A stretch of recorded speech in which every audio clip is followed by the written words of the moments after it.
next part.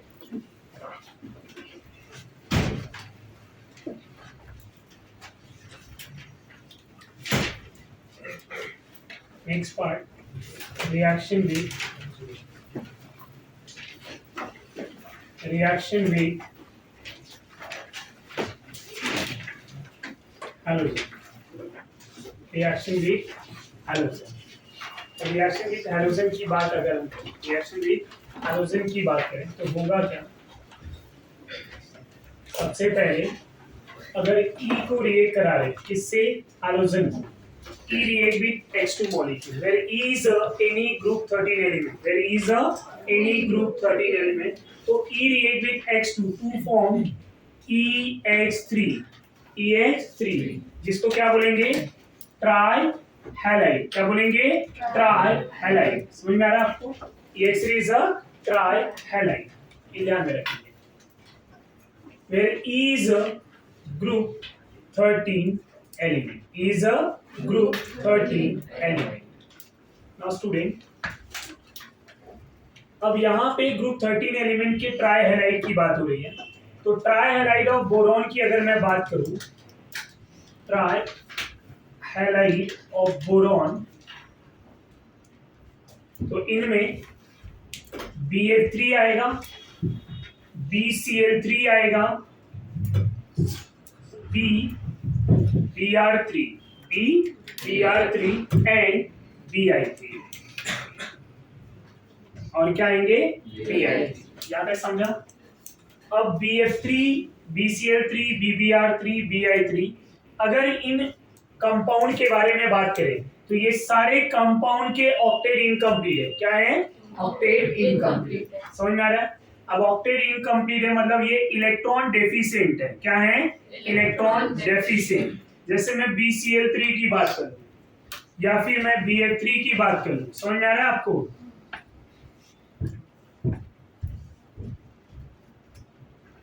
या BBr3, BI3, तो इनमें बोरॉन के वैलेंस सेल में कितने इलेक्ट्रॉन है?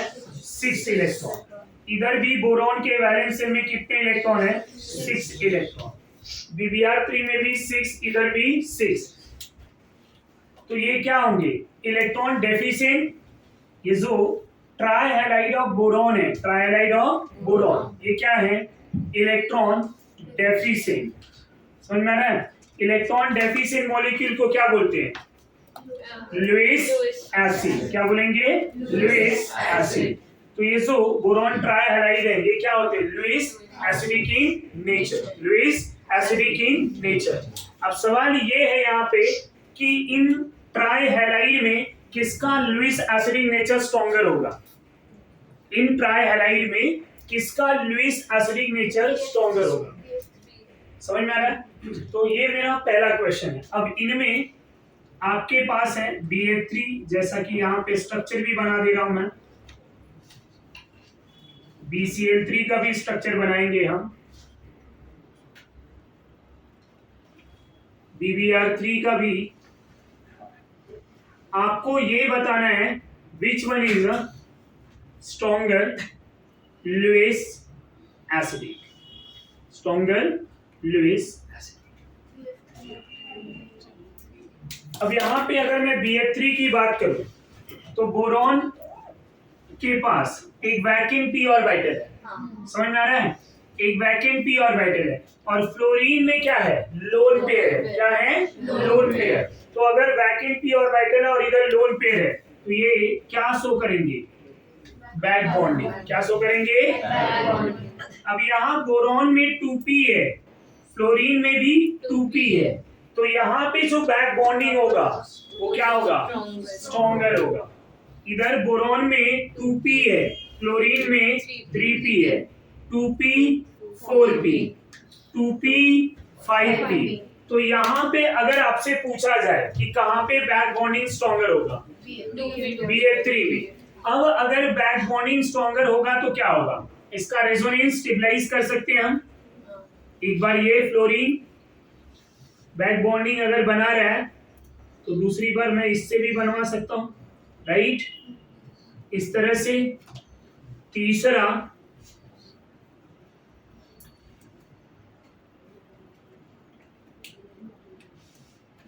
इस तरह से, समझ में आ रहा है आपको? तो ये बैक बॉन्डिंग है। अब यहाँ पे अगर देखा जाए स्टूडेंट, तो इनके बॉन्ड ऑर्डर कितने होंगे? अगर मैं यहीं पे BF3 के बॉन्ड ऑर्डर की भी बात करूं तो 1.33। ये रेजोनेंस स्टेबलाइज हो रहे हैं। क्या हो रहे हैं? Resonance stabilize. समझ में आ रहा है? ये बैक बॉन्डिंग यहाँ पे सबसे आ रहा है। उसका रीजन ये है कि बोरॉन भी 2p, फ्लोरीन भी 2p, तो 2p में ऑर्बिटल ओवरलैपिंग स्ट्रॉन्गर है, हायर ऑर्बिटल ओवरलैपिंग वीकर होते हैं, but same orbital overlapping stronger होते हैं। तो इनके ओवरलैपिंग स्ट्रॉन्गर है, तो यहाँ बॉन्डिंग फास्टर होगा, स्ट्रॉन्ग होगा। जब बॉन्डिंग स्ट्रॉन्ग होगा तो अब इस समय पे जरा देखेंगे बोरॉन के पास कितने बॉन्ड हुए? 4। तो इसकी जो इलेक्ट्रॉन डेफिशिएंट नेचर था वो यहाँ पे क्या है? कम। समझ में आ रहा है? तो अब इसका जो लुईस कैरेक्टर होगा वो क्या होगा? कम होगा, क्योंकि ये स्टेबलाइज मॉलिक्यूल है। Through a resonance back bonding के थ्रू इनकी इलेक्ट्रॉन डेफिशिएंट का नेचर क्या हो रहा है? कम होते जा रहा है। समझ में आ रहा है? अब यही सेम अगर मैं Bi3 की बात करूं तो इनमें भी क्या होगा? बैक बॉन्डिंग होगा, बट वीक होगा। तो इनके back bonding compare to BF3 सबसे वीक होगी। समझ में आ रहा है आपको? तो बैक बॉन्डिंग वीक हुआ तो यहाँ पे जो बोरॉन को इलेक्ट्रॉन देने का नेचर है, समझ में आ रहा है आपको, वो सबसे कम होगा। अब बोरॉन को इलेक्ट्रॉन ये कम देंगे बैक बॉन्डिंग के थ्रू, इनकी पॉसिबिलिटी कम, तो इनका इलेक्ट्रॉन जो डेफिशिएंट नेचर है ज्यादा होगा, क्योंकि बैक बॉन्डिंग की पॉसिबिलिटी अगर कम होगा मतलब इनके पास इलेक्ट्रॉन डेफिशिएंसी ज्यादा है।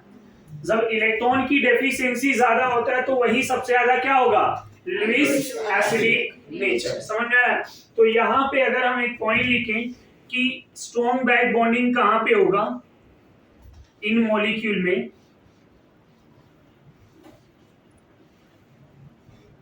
तो BF3 stronger than BCl3, BBr3, Bi।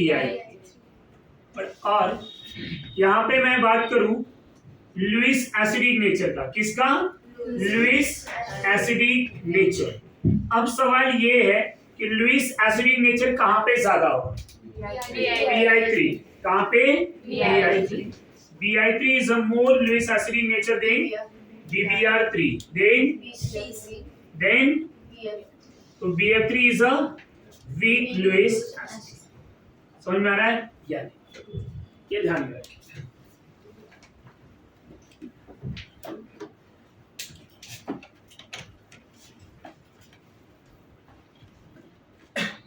Boron trihalide are stable in monomeric form। Monomeric form, समझ में आ रहा है? Stable in monomeric. Boron trihalide are stable in monomeric form. अगर मैं AlCl3 की बात करूं, किसकी बात करूं? AlCl3, तो AlCl3 are stable in dimer form, stable in dimer form. और डाइमर फॉर्म होके क्या बना लेता है? Al2Cl6, Al2Cl6। समझ आ रहा है? अब यहाँ पे ये जो AlCl3 है ये मोनोमेरिक फॉर्म में लेस स्टेबल होता है, बट डाइमेरिक फॉर्म में more stable. Dimeric form of AlCl3 structure कैसा होगा?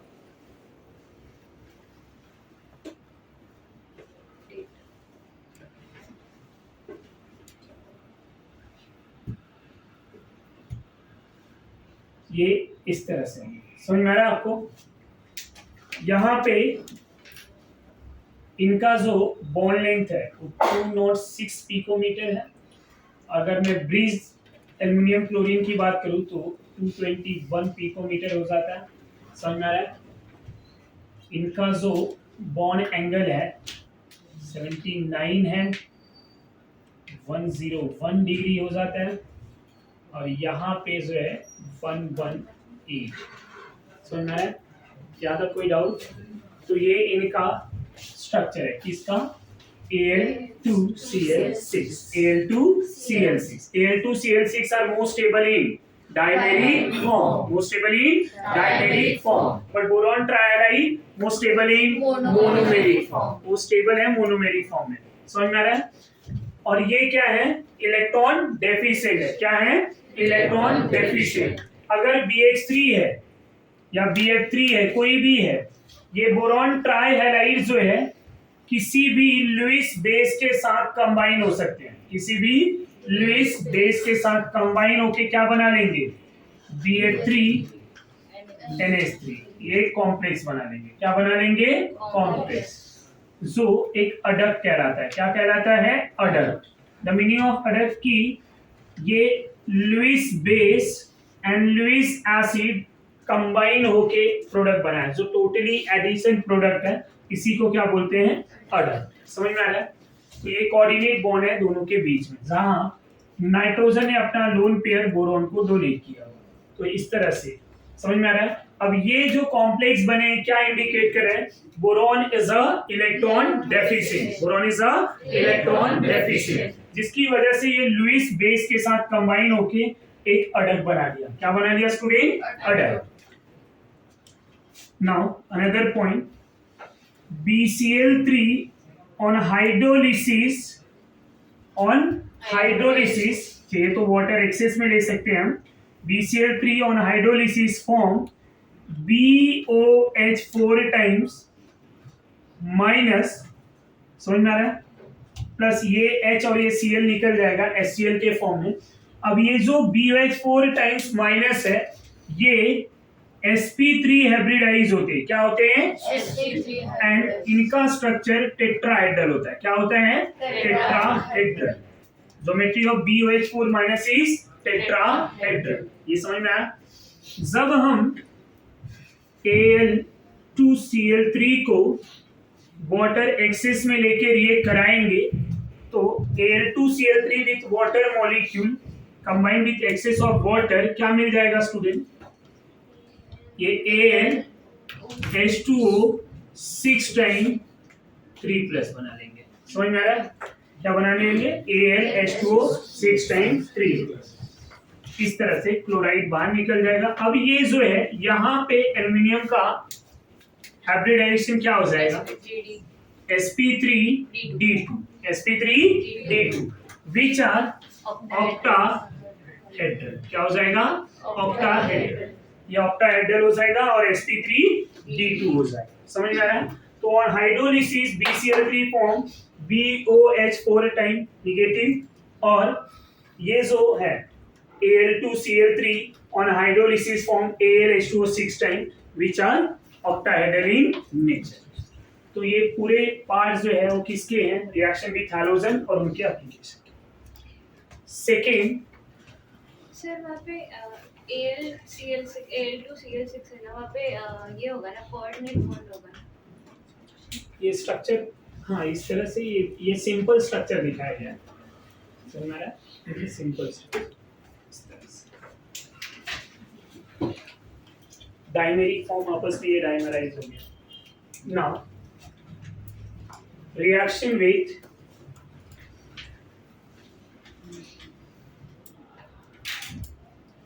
एयर की बात करेंगे। रिएक्शन विथ एयर, एयर में ऑक्सीजन नाइट्रोजन दोनों होंगे। तो जब मैं बात करूं is any group 13 element combine with oxygen, ये क्या बना लेगा?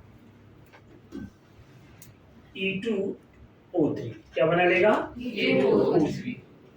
And is combined with nitrogen form En, क्योंकि ये भी ये +3 होंगे और ये -3, यहाँ En बन जाएगा। और इसका क्या था? ये +2 और ये +3 और ये -2, क्या बन गया? E2O3। समझ में आ रहा है? एयर के साथ आपका इंडियम रिएक्ट नहीं करता। Indium and thallium does not react with air. और इसका मतलब ये नहीं कि वो आपका ऑक्साइड नहीं बनाएगा, एयर के साथ नहीं रिएक्ट करता है, वो ध्यान में रखिए। अब यहाँ पे अगर मैं ऑक्साइड की बात करूं, E2O3 oxide of group 13 element, oxide of group 13। अब इनमें बोरॉन एलिमेंट ले लिया तो क्या हो जाएगा B2O3, एल्यूमिनियम ले लिया तो Al2O3, gallium Ga2O3, indium Na2O3, टाइलियम Tn2। ये ध्यान में रखें। यहाँ तक कोई डाउट? ये ऑक्साइड फॉर्म है। क्या है? Oxide form. इनके ऑक्साइड की बात करें तो कौन ज्यादा एसिडिक होगा? और अगर मैं यहीं पे जो है ऑक्साइड के साथ साथ इनका हाइड्रोक्साइड फॉर्म भी लिख दूं तो ये हाइड्रोक्साइड फॉर्म हो जाएगा BOS thrice, AlOS thrice, OS thrice, InOS thrice and TnOS thrice. अब ये हाइड्रोक्साइड यहाँ पे इसलिए लिखा है कि यहीं पे मैं एसिडिक नेचर भी बता देता हूँ। ये जो B2O3 और BOS थ्राइस है ये दोनों वीक एसिडिक होते हैं। क्या होते हैं? Weak acidic. एल्यूमिनियम और गैलियम के oxide and hydroxide, oxide and hydroxide दोनों क्या होते हैं? एम्फोटेरिक। और इंडियम और थैलियम ये क्या होते हैं? बेसिक। क्या होते हैं? बेसिक। थैलियम स्ट्रॉन्ग बेस होता है कंपेयर टू इंडियम। समझ में आ रहा है? ये वीक एसिडिक नेचर और ये स्ट्रॉन्ग बेसिक नेचर, ये दोनों क्या बनाएंगे? एम्फोटेरिक। गैलियम और एल्यूमिनियम, गैलियम और एल्यूमिनियम इनके ऑक्साइड एंड हाइड्रोक्साइड, इनके oxide and hydroxide both are amphoteric, both are amphoteric. ये क्वेश्चन बनते हैं एमसीक्यू में, ध्यान में रखेंगे कि कौन एम्फोटेरिक है कौन नहीं है। तो एग्जांपल को ध्यान में रखेंगे, aluminium oxide, gallium oxide and hydroxide form amphoteric in nature. मतलब ये एसिड और बेस दोनों से रिएक्ट करते हैं, ये ध्यान में रखें। यहाँ तक कोई कंफ्यूजन है आपको? कोई डाउट है तो बोलिए। जब हम BOS थ्राइस को वाटर के साथ रिएक्ट कराएंगे तो ये BOH 4 टाइम्स निगेटिव बना देगा, जो क्या इंडिकेट कर रहा है? अब ये क्या इंडिकेट कर रहा है कि बोरॉन ट्राई हाइड्रोक्साइड, राइट, इसको हम क्या बोलते हैं? H3BO3, जो क्या है? It is a monobasic acid, जो क्या है? Monobasic Lewis acidic in nature, monobasic Lewis acidic in nature. अब लुईस एसिडिक नेचर क्यों बोला है यहाँ पे? Monobasic Lewis acidic in nature. So try to understand कि ये जो BOS थ्राइस है वाटर का OH माइनस लिंक कर रहा है, इलेक्ट्रॉन पेयर एक्सेप्ट कर रहा है। क्या कर रहा है? इलेक्ट्रॉन पेयर एक्सेप्ट कर रहा है। और इलेक्ट्रॉन पेयर एक्सेप्टर क्या होता है? Lewis acid. समझ में आ रहा है? अब इसको एक्सेस ऑफ वाटर भी लेंगे ना तो एक ही OH माइनस लेगा, इसलिए यहाँ पे क्या बोला है? मोनोबेसिक। क्या बोला है? मोनोबेसिक। Try to understand. ये समझा आपको? Why it is a monobasic Lewis acidic? Lewis acidic मतलब इलेक्ट्रॉन पेयर एक्सेप्टर, जो बॉन्ड बना है इलेक्ट्रॉन पेयर एक्सेप्ट करके, राइट। दूसरा पॉइंट ये एक ही यहाँ पे एक्सेस ऑफ वाटर ले लें तो एक ही OH माइनस के साथ कंबाइन होकर ये क्या बना लेगा? BOH। समझ में आ रहा है आपको? यहाँ तक कोई कंफ्यूजन? तो ये हो गया reaction. Next, reaction with acid and alkali. Reaction with acid and alkali.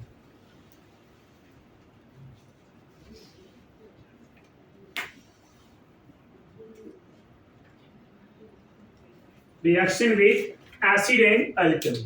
तो बोरॉन जो है एट नॉर्मल कंडीशन न तो एसिड से रिएक्ट करेगा न तो बेस, न तो एसिड से न तो base. So boron does not react with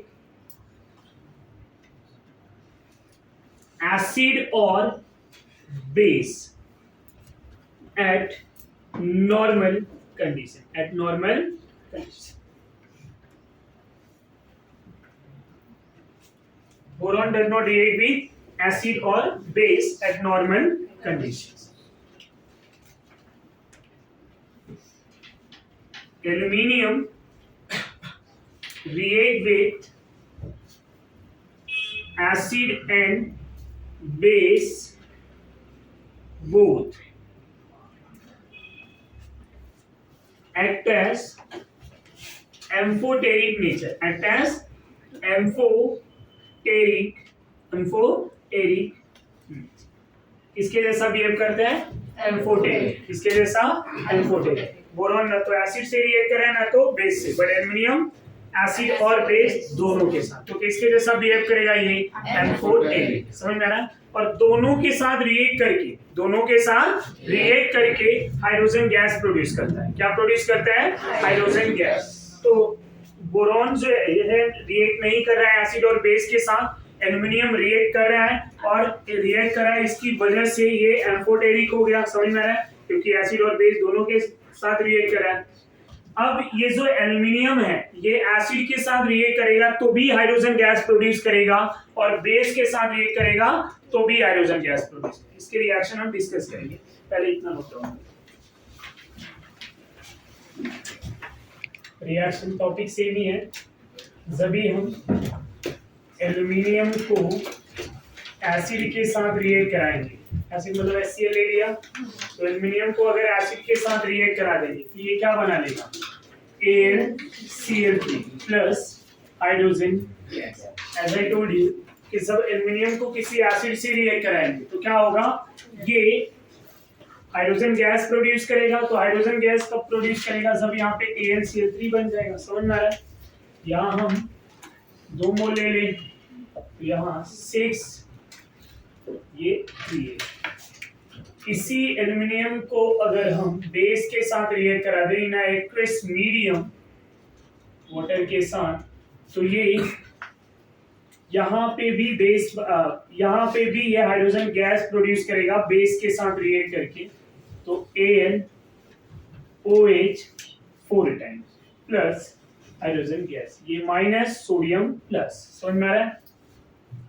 अब इनको बैलेंस करना है तो यहाँ 2 मोल ले लेंगे, तो ये 2 मोल लेने के बाद इधर 6 2 into 4 8 हो जाएगा, 8 and 6 ये 3H2 गैस निकल जाएगा। Try to balance the reaction. कैसे बैलेंस करेंगे? यहाँ पे ये 2 मोल लिया है, ये 6, टोटल हाइड्रोजन यहाँ 14 हुआ, ये 4 टाइम है, राइट? 4 into 2 8 हाइड्रोजन, इधर 6। ऑक्सीजन को देखें तो 2 and 6 8, 4 into 2 8। Reaction are balance. समझ में आया? तो एल्युमिनियम अगर हम एसिड से रिएक्ट कराएंगे तो भी हाइड्रोजन गैस प्रोड्यूस करता है, बेस के साथ रिएक्ट कराएंगे तो भी हाइड्रोजन गैस प्रोड्यूस करता है। एल्युमिनियम को अगर कॉन्सेंट्रेटेड HNO3 के साथ रिएक्ट कराएंगे तो ये प्रोटेक्टिव ऑक्साइड का लेयर फॉर्म करता है। एल्युमिनियम जो है कॉन्सेंट्रेटेड HNO3 के साथ जब आप रिएक्ट कराएंगे तो concentrated HNO3 nitric acid combined with aluminium to form protective layer, एक लेयर बनाता है जो ऑक्साइड लेयर होते हैं। कौन से लेयर होते हैं? Oxide layer. समझ में आ रहा है ना? आफ्टर दिस हम बात करेंगे, यहाँ पे केमिकल प्रॉपर्टीज आपका खत्म हो जाता है, तो हम बात करेंगे एनोमलस बिहेवियर।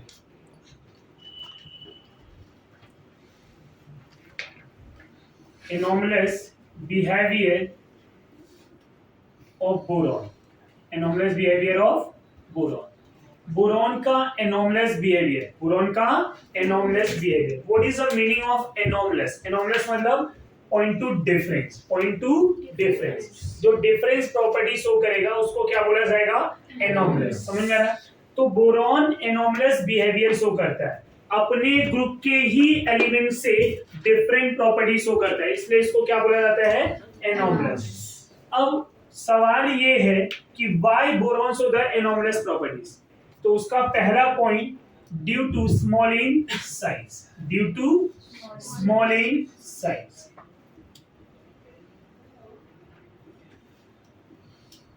तो बोरॉन का साइज सबसे कम है, इसकी वजह से ये क्या बिहेव करेगा? वो एनोमलस बिहेवियर। दूसरा point, due to high ionisation enthalpy. High ionisation enthalpy. And the third point is more electronegative element. More electronegative element. And the fourth one is absence of d orbital. Absence of d orbital in their valence shell. Absence of d orbital in their valence shell. इसका meaning ये boron belong to second shell element, right? Second shell को belong करता है boron. Boron में s और p orbital होगा, d होगा क्या? समझ में आया? तो बोरॉन में d ऑर्बिटल एब्सेंस होते हैं. ये ज्यादा इलेक्ट्रोनेगेटिव है, ये ज्यादा हाई आयनाइजेशन एंथैल्पी शो करता है, इनका साइज कम है, तो इनकी वजह से, ये प्रॉपर्टी की वजह से बोरॉन जो है क्या बिहेव करता है? बोरॉन जो है एनोमलस बिहेवियर शो करता है. अब बोरॉन कौन कौन से एनोमलस प्रॉपर्टी शो करेगा? तो point two difference. Point two difference.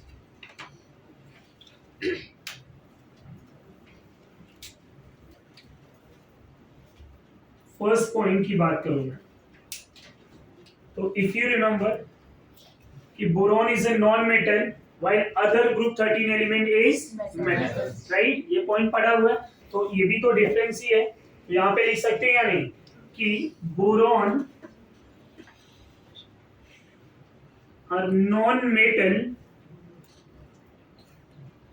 while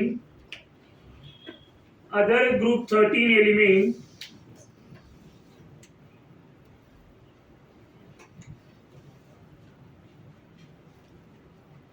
metal.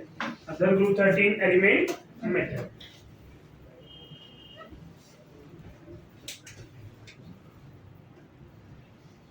Boron non metal है तो क्या होगा? बोरॉन और non conductor. Non conductor while other group 13 element good conductor. बाकी के ग्रुप 13 एलिमेंट क्या होंगे? Good conductor. रीजन वो क्या है? मेटल है. समझ में आ रहा है?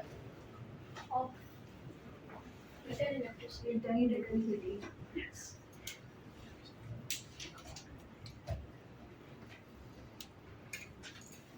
थर्ड पॉइंट, बोरॉन जो है क्लोज पैकिंग शो करता है. वो नॉन मेटल होते हुए भी क्लोज पैकिंग शो करता है. बोरॉन का मेल्टिंग एंड बॉइलिंग पॉइंट अगर आप देखेंगे, उनकी फिजिकल प्रॉपर्टीज में हमने डिस्कस किया होगा कि बोरॉन का मेल्टिंग एंड बॉइलिंग पॉइंट पूरे ग्रुप में सबसे ज्यादा है.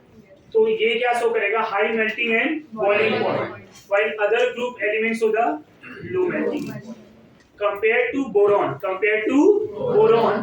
बाकी के एलिमेंट का मेल्टिंग एंड बॉइलिंग पॉइंट क्या होता है? लो होता है, और बोरॉन का ज्यादा. जबकि बोरॉन नॉन मेटल है, तो नॉन मेटल का मेल्टिंग एंड बॉइलिंग कम होता है कंपेयर टू मेटल. पर यहाँ पे क्या है? बोरॉन का मेल्टिंग एंड बॉइलिंग पॉइंट ज्यादा. सो boron melting point and boiling point maximum in group 30, while other is minimum compared to boron. Boron के कंपेयर में बाकी का कम होगा, बट बोरॉन का मैक्सिमम होगा. समझ में आ रहा है? Point number 4, boron trihalide are electron deficient to accept electron pair from donor molecule. समझ में आ रहा है? फॉर एग्जाम्पल अगर मैं BF3 की बात कर लूं, तो BF3 एक लुईस एसिड है, उसको अमोनिया के साथ रिएक्ट करा देंगे तो क्या बन जाएगा? Complex BF3NH.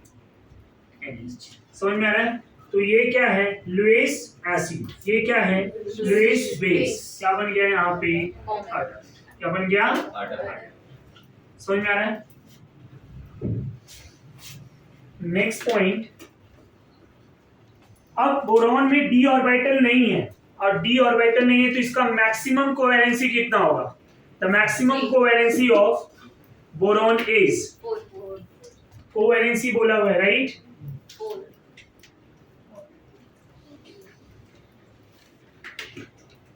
Boron maximum covalency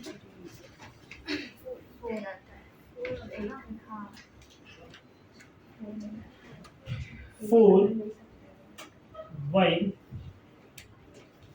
other element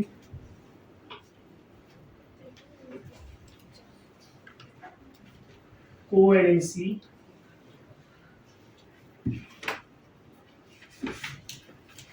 is 6. कितना होगा? 6. रीजन क्या होगा? प्रेजेंस ऑफ d ऑर्बिटल, इनमें d ऑर्बिटल। समझ में आ रहा है? यहाँ तक कोई डाउट है?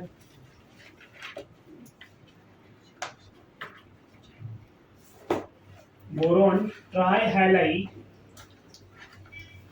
in aqueous medium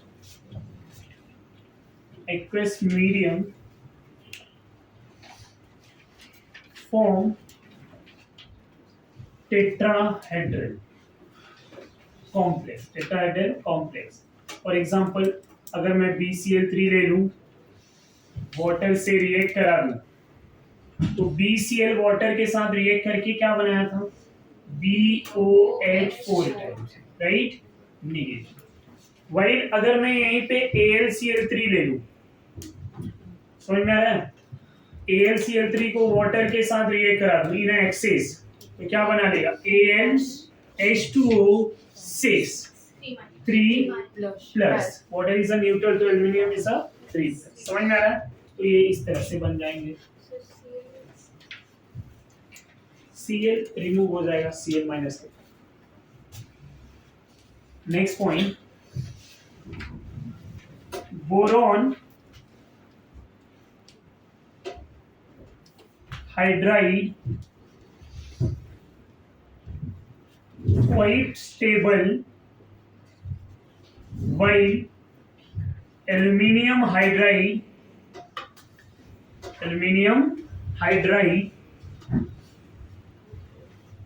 unstable, aluminium hydride unstable, or you can say less stable. Boron hydride quite stable,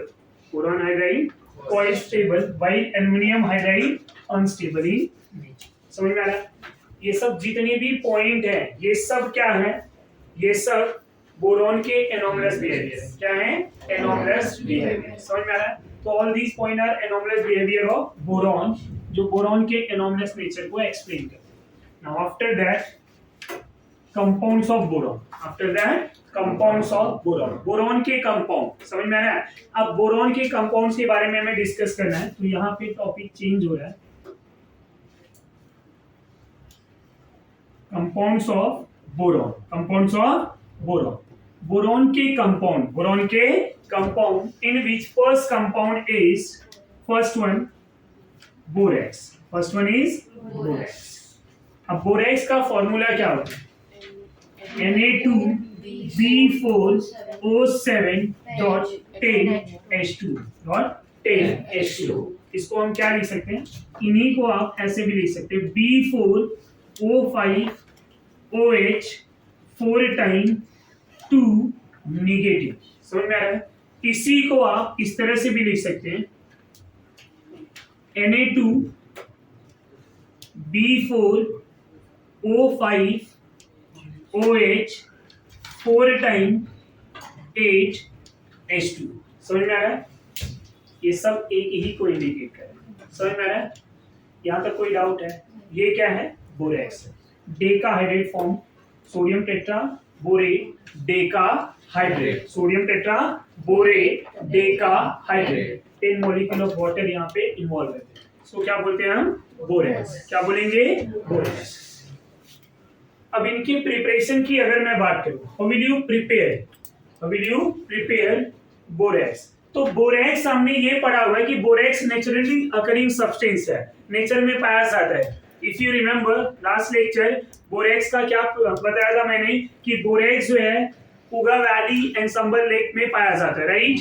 natural occurring substance है ये बोरेक्स, जो पुगा वैली एंड संबर लेक में पाया जाता है। इसको केमिकली भी हम प्रिपेयर कर सकते हैं। केमिकली अगर प्रिपेयर करने जाए तो कैसे प्रिपेयर करेंगे? तो method of preparation of borax, आप बोरेक्स को कैसे प्रिपेयर करेंगे? तो इन which first one is कोलमानाइट from कोलमानाइट। तो हम कोलमानाइट से हम प्रिपेयर करेंगे, समझ में आ रहा है? तो होगा क्या, जब Ca2B6O11 treated with Na2CO3, treated with Na2CO3, ये बनाएगा क्या?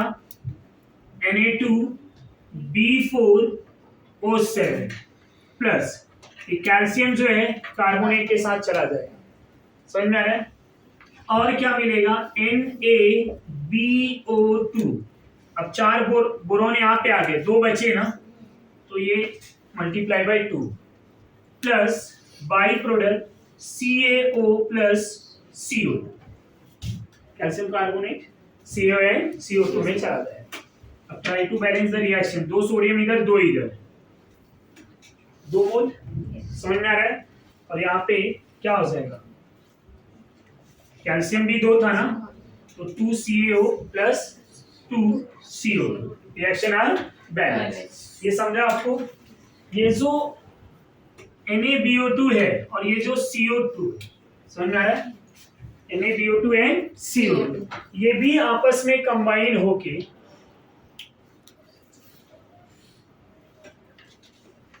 क्या बना लेंगे? इसका अगर मैं 4 मोल ले लूं, कितना मोल? 4 मोल, तो ये दोनों आपस में कंबाइन होके क्या बना लेंगे? Na2B4O7, क्या बना लेंगे? Na2B4O7, और क्या मिलेगा? Na2CO3। ये समझ में आया? यहाँ तक कोई डाउट? समझा? तो ये फर्स्ट मेथड था from colemanite. Second method from boric acid, How will you prepare borax from boric acid? आप बोरेक्स को बोरिक एसिड से कैसे प्रिपेयर करेंगे? Boric acid is H3BO3, right? जब इनको हम वही सोडियम कार्बोनेट से रिएक्ट कराते हैं, समझ में आ रहा है? अब जब ये दोनों आपस में कंबाइन होंगे, अब बोरेक्स में 4 बोरॉन है, राइट? यहाँ पे क्या करना होगा? तो इधर क्या मिल जाएगा? Na2B4O7, समझ में आ रहा है? अब 4 into 3 12 हाइड्रोजन है, समझ में आ रहा है? तो क्या करेंगे हम,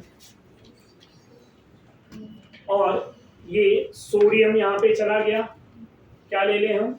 इसको H2O प्लस CO2 में, तो अब इसको 6 मोल, right?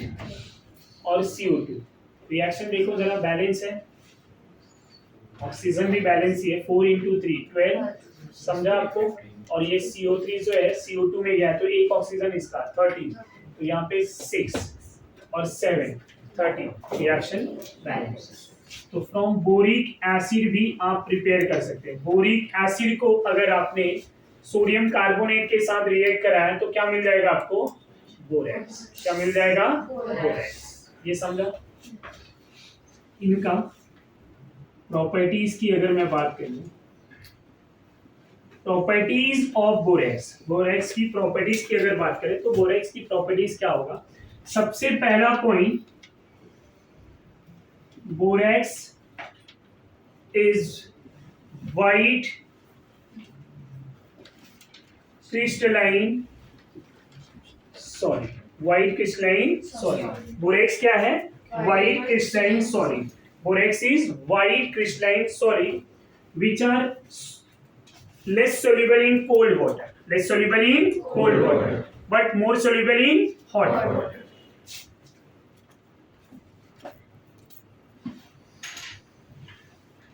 Borax are less soluble in cold, right?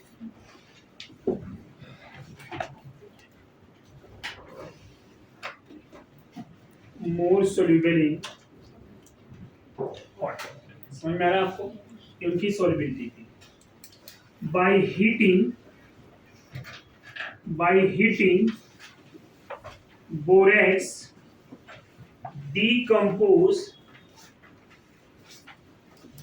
to form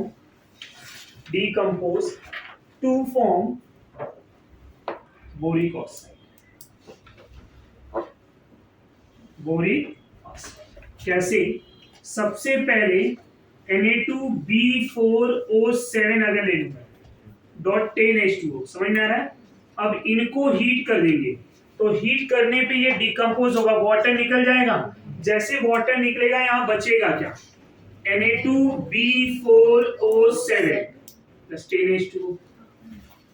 इनको अगर हम फिर से स्ट्रॉन्ग हीट कर दें, तो स्ट्रॉन्ग हीटिंग पे ये मिलेगा NaBO2, सोडियम मेटाबोरेट. समझ में आ रहा है? सोडियम मेटाबोरेट प्लस क्या मिल जाएगा? B2O3 is a boric oxide. क्या मिल जाएंगे? Boric oxide. ये जो बोरिक ऑक्साइड है इसी को बोला जाता है बोरेक्स बीड. क्या बोलेंगे हम? Borax bead. इसी बोरेक्स बीड को अगर मैं किसी मेटल के साथ जब मेटल ऑक्साइड ले लूं, where M is a metal, O is a oxide, तो मेटल ऑक्साइड को जब मैं इस B2O3 के साथ रिएक्ट कराऊंगा तो यहाँ पे MbO2 ट्वाइस मिलेगा, जो क्या होगा? Metal borate. समझ में आ रहा है? अब ये मेटल के अकॉर्डिंग कलर देगा. क्या होगा? मेटल के अकॉर्डिंग यहाँ पे कलर मिलेगा. समझ में आ रहा है? अगर यही मेटल, ये मेटल मेरा कोबाल्ट हो जाए, क्या हो जाए? कोबाल्ट. तो कोबाल्ट ऑक्साइड के साथ ये कौन सा कलर देगा? ये ब्लू कलर देगा. कौन सा कलर देगा? Blue colour. तो इस बोरेक्स को हम यूज करते हैं in a borax bead test. किसमें? Borax bead test. तो बोरेक्स बीट टेस्ट ये प्रोसीजर कैसा होता है? हम लेते हैं प्लेटिनम वायर. क्या लेंगे? Platinum wire. प्लेटिनम वायर को हम एक लूप बनाएंगे. क्या बनाएंगे? लूप समझते हैं ना? स्फेरिकल शेप में एक लूप बनाएंगे, उसको हम बोरेक्स में डीप करेंगे, फिर हीट करेंगे. तो वो जो ना बोरेक्स है सिंक होना स्टार्ट होगा. क्यों? वाटर निकलना स्टार्ट हो जाता है. समझ में आ रहा है? तो फिर से उसको डीप करेंगे बोरेक्स में, फिर से हीट करेंगे ताकि वो प्रॉपर. अभी आपने लूप लिया है, लूप में बोरेक्स ऐड किया, फिर हीट किया, सिंक होगा ना, थोड़ा स्पेस खाली होगा, फिर से उसमें उसको बोरेक्स में डीप करेंगे, तो प्रॉपर्ली डीप करने पे फिर से हीट करेंगे, वाटर निकल गया, अब ये बन गया. इसको और स्ट्रॉन्ग हीट किया तो ये ट्रांसपेरेंट जो है, ट्रांसपेरेंट बोरिक ऑक्साइड बनता है. समझ में आ रहा है? तो जो बीड बनेगा, जो प्लेटिनम लूप में बीड बनेगा वो ट्रांसपेरेंट होगा. जब आपका ट्रांसपेरेंट बीड बन जाए तो समझो वहां पे प्रॉपर बोरिक ऑक्साइड बन चुका है. समझ में आ रहा है? उस बीड को हम क्या करते हैं? आपने सपोज कोई कंपाउंड लिया है, तो उस कंपाउंड में कोई मेटल ऑक्साइड होगा, तो उस कंपाउंड में हम इस बीड को डिप कर देते हैं. डिप करने के बाद इनको हीट मतलब फ्लेम चेक करते हैं बर्नर के सामने. अब फ्लेम ये प्लेटिनम लूप को लेके जाएंगे, अब फ्लेम का कलर देखेंगे कि कलर कौन सा प्रोड्यूस हो रहा है. अगर वहां पे ब्लू कलर मिला तो कोबाल्ट ऑक्साइड. समझ में आ रहा है? तो हम बोलेंगे कोबाल्ट मेटल आर प्रेजेंट. तो ये जो बोरेक्स बीट टेस्ट है किसके लिए यूज किया जाता है? For detection of metal. Detection of metal. समझ में आ रहा है? तो पर्टिकुलर मेटल का पर्टिकुलर कलर, पर्टिकुलर मेटल का particular colour.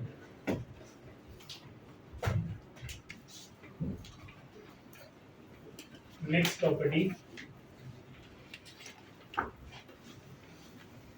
in aqueous medium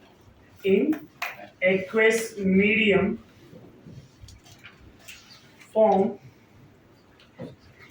weak acid and strong base. weak acid and strong base. Borax सभी वाटर में डिसॉल्व किया जाता है. Na2B4O7 Na2B4O7 जब वाटर में डिसॉल्व किया जाएगा H2O, ये बनाएगा क्या?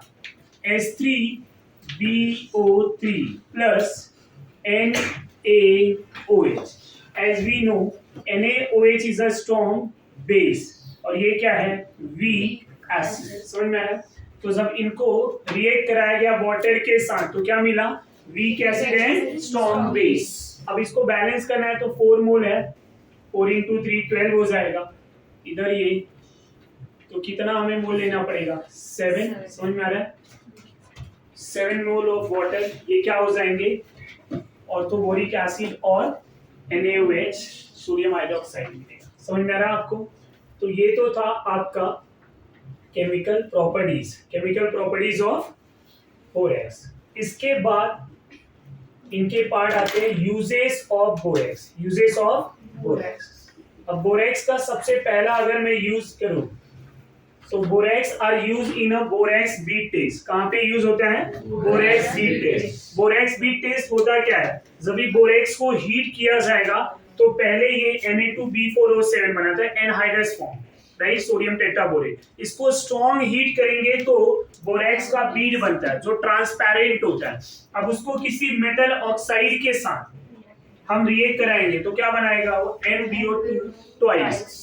अब ये पर्टिकुलर मेटल का पर्टिकुलर कलर होता है। अगर वहां पे COBO2 ट्वाइस बन रहा है तो ये ब्लू कलर का होता है। समझ में आ रहा है? मतलब अगर ये मेटल मेरा कोबाल्ट होगा तो कलर क्या हो जाएगा? ब्लू। और अगर ये मेटल कॉपर होगा तो कलर डार्क ब्लू। और ये मेटल मेरा क्रोमियम ग्रीन, निकल ब्राउन, मैग्नीज जो है पिंक वाइट। समझ में आ रहा है? तो ये जो है ये बोरेक्स बीट टेस्ट क्या करता है?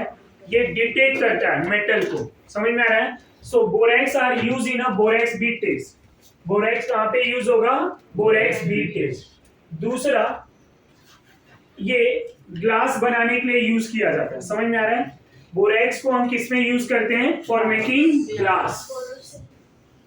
नहीं, ये आपके जो ग्लासेस होते हैं, ये जो हम यूज करें, स्पेक्स वाले ग्लास और हार्ड ग्लास दोनों बनाने के लिए काम में आते हैं। तीसरा यूजेस इनका सॉफ्टनिंग ऑफ वाटर सॉफ्टनिंग के लिए भी हम इसको बोरेक्स को यूज करते हैं। And the fourth use, borax जो है एंटीसेप्टिक होता है, तो मेडिकल जो सोप बनाए जाते हैं। समझ में आ रहा है? मेडिकल सोप बनाने के लिए हम बोरेक्स को यूज करते हैं। तो ये 4 एप्लीकेशन है किसके? बोरेक्स के। पहला फॉर बोरेक्स बीट टेस्ट, दूसरा मेकिंग ग्लास, तीसरा water, and fourth one is making soap. समझ में आ रहा है? क्योंकि ये एंटीसेप्टिक होता है इसलिए हम इसको यूज करते हैं। तो all these are uses of borax. Structure of borax ये सब हम नेक्स्ट क्लास में पढ़ेंगे, ये ध्यान में रखें। तो यहाँ तक तो आपका पूरा पार्ट खत्म हो गया, इसको रीड कर लेंगे।